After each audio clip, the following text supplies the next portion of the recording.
When you were in your, I believe, A4, Yep. taking off from Forrestal, the carrier, Yep.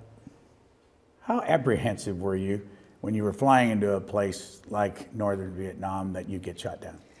Well, I was on board the USS Forrestal where we had a horrific fire and I was hit by a missile and all that.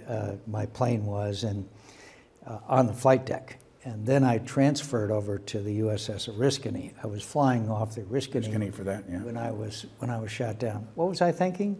I was a young fighter pilot. How old were you? 28, something like that.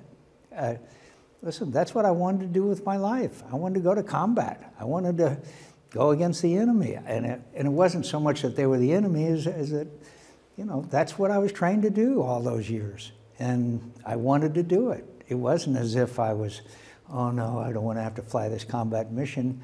It was that I'm ready to go. And my contemporaries and my squadron mates were the same way. And we took a lot of losses. But one of the great things about being a fighter pilot is you're sure that everybody else is going to get shot down, but not you. And when that happened, how many Vietnamese were around you in the water in that lake? Well, when I first went in, it's a long story, but I was barely able to get back to the surface. But then a bunch of them jumped in, and there's a picture which I'm sure you'll show of them pulling me out of the lake. You can see my arm is broken and up high. And then, of course, once they pulled me out, they weren't very happy to see me. Why not? Because I just finished bombing the place.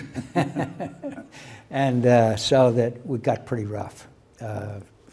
Broke my shoulder and hurt my knee again. And but look, I don't blame them.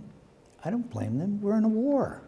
I didn't like it, but at the same time, when you're in a war and you're captured by the enemy, you can't expect, you know, to have tea.